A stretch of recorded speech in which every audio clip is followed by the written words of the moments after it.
also have Independent Women's Forum Director of Policy, Hadley Heath Manning. Hadley, what do you think of that? The president is right. That is President Carter to say sometimes presidents don't control all of this and aren't responsible for all of this. But if we're going to blame them on the bad side, we do tend to reward them on the upside. So what do you think? You got to appreciate of any modern president who's going to say, oh, presidents don't have so much to do with the economy. Of course, it's going to be former President Carter, who, as he acknowledged, had some economic headwinds, massive inflation and oil crises in the 1970s. But today, voters are giving President Trump some credit for the economy, at least if we look at polling from earlier this summer, 2/3 of voters giving him some credit for our strong economic standing at home.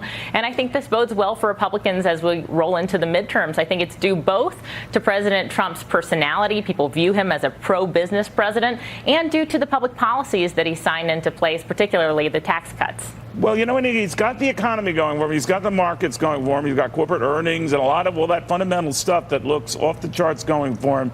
You would think that he'd be racing ahead in the polls, and the party would be.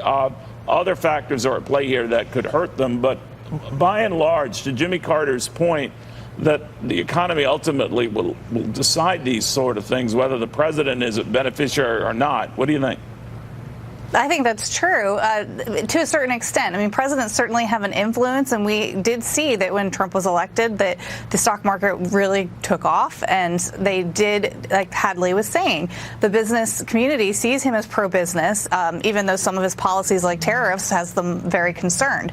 But ultimately, there are things that presidents can't control for, which is why Trump aligning himself so closely with the state of the economy could be a double-edged sword. You know, Hadley, you could argue, though, that for now it is that wind at his back and that economy and what's happening now and taking the potential worry of trade wars off the table if Canada signs on to this deal, the Chinese feel pressure to do the same. He could be on fire.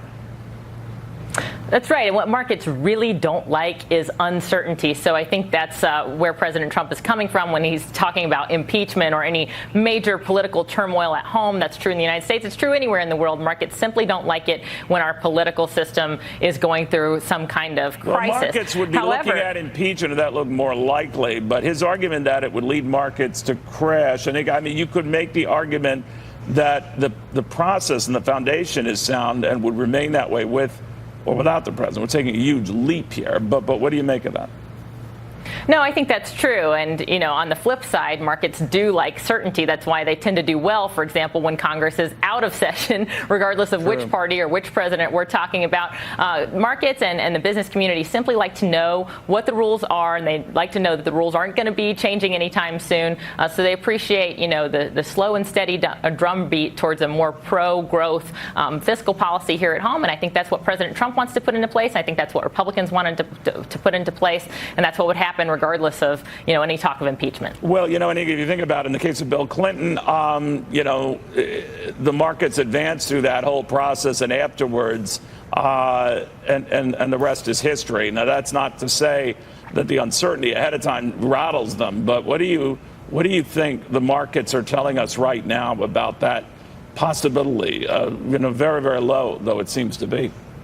I think the markets are ignoring it. They know that it's a lot of political posturing. And I know some Republicans who would have argued that some of the Clinton economy had to do with the contract with America and the things that the economic policies that were being put into place, including tax reform. And with George W. Bush, we did tax cuts, and that did fuel a robust GDP, which is something that Trump has also been pursuing on the policy side. So there is some influence. All right, so I'm going to give the worst case scenario, because the president raised it in this interview on Fox last week, but Hadley, that the markets would tank if this whole impeachment push that might not amount to a hill of beans anyway, and he's worrying about nothing. But if it gets to that extreme, that he would certainly survive. But the markets might not. They might get rattled. But the markets are selling, and I know I'm looking at this through the prism of just these greedy capitalists. They tend to think that it isn't going to happen. And the worst case scenario, it does in the House. It's not going to correspond in the Senate. So what are we worried about?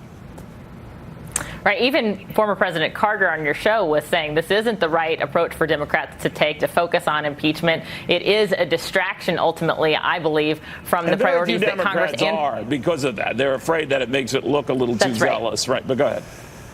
That's right. And that's, instead our lawmakers of both parties should be focused on continuing to capitalize on the progress we've made in the economy and continuing to pursue those public policies and lock them into place that will allow this progress that we've made this year to be the foundation for future growth, to continue to see that robust GDP growth that Annika mentioned.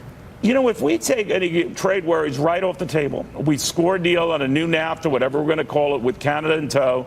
We have done that with the South Koreans, watered down agreement though it may be, with the Europeans, promises though for the time being, well, they may be, China as well. That is a very big deal, is it not?